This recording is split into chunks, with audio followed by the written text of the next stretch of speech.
अमरनाथ धाम से जुड़ी शिव पार्वती कथा। एक बार देवी पार्वती ने देवों के देव महादेव से पूछा, ऐसा क्यों है कि आप अजय हैं, अमर हैं, लेकिन मुझे हर जन्म के बाद नए स्वरूप में आकर फिर से बरसों तप करने के बाद आपको प्राप्त करना होता है। जब मुझे आपको पाना है तो मेरी तपस्या और इतनी कठिन परीक्षा क्यों? इसके आपके कंठ में पड़ी नरमुंड माला और अमर होने के रहस्य क्या है? महादेव ने पहले तो देवी पार्वती के उन सवालों का जवाब देना उचित नहीं समझा, लेकिन पत्नी हट के कारण कुछ गूढ़ रहस्य उन्हें बताने पड़े।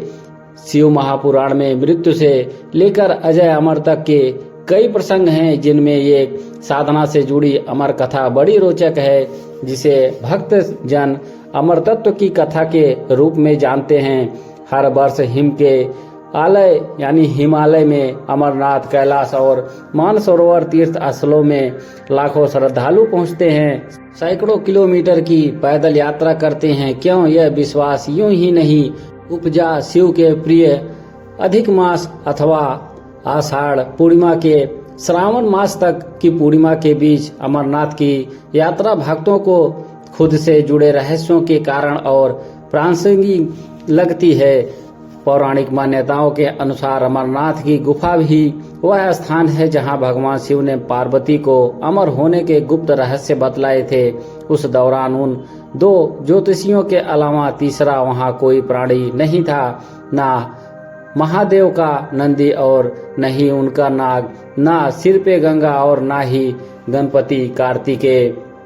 गुप्त स्थान की तलाश में महादेव ने अपने वाहन नंदी का सबसे पहले छोड़ा। नंदी जिस जगह पर छूटा उसे ही पहलगांव कहा जाने लगा। अमरनाथ यात्रा वहीं से शुरू होती है, जहां से थोड़ा आगे चलने पर शिवजी ने अपनी जटाओं से चंद्रमा को अलग कर दिया। जिस जगह ऐसा किया वह चंदनवाड़ी कहलाती है।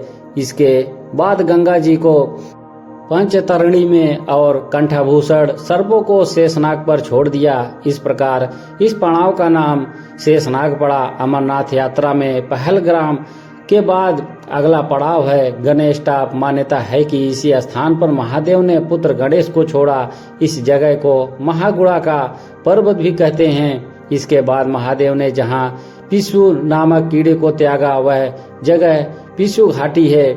इस प्रकार महादेव ने अपने पीछे जीवनदायिनी पांचों तत्वों को स्वयं से अलग किया। इसके पश्चात पार्वती संग एक गुफा में महादेव ने प्रवेश किया। कोई तीसरा प्राणी यानी कोई व्यक्ति, पशु या पक्षी गुफा के अंदर घुस कथा को ना सुन सके, इसीलिए उन्होंने चारों ओर अग्नि प्रज्वलित कर दी।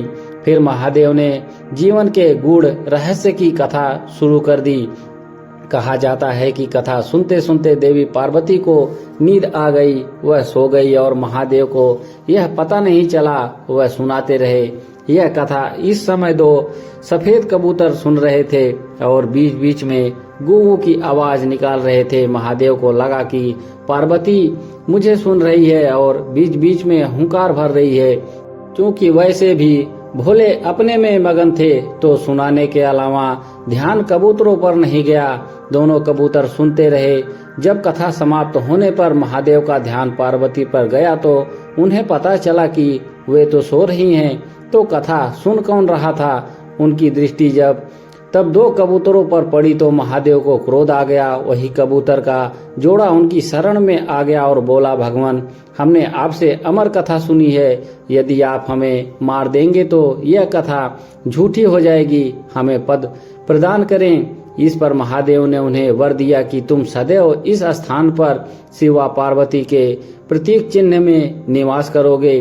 अतः कबूतर का यह जोड़ा अमर हो गया और यह गुफा अमरनाथ कथा की साक्षी हो गई। इस तरह इस स्थान का नाम अमरनाथ पड़ा। मान्यता है कि आज इन दो कबूतरों के दर्शन भक्तों को होते हैं अमरनाथ गुफा में। यह भी प्रकृति का ही चमत्कार है कि शिव की पूजा वाले विशेष दिनों में बर्फ के शिवलिंग अपना आकार ले लेते हैं। यहाँ मौजूद शिवलिंग किसी आश्चर्य से कम नहीं है। पवित्र गुफा में एक और माँ पार्वती और श्री गणेश के भी अलग से बर्फ से निर्मित प्रतिरूपों के भी दर्शन किए जा सकते हैं। कमेंट बॉक्स में हर हर महादेव जरूर लिखें।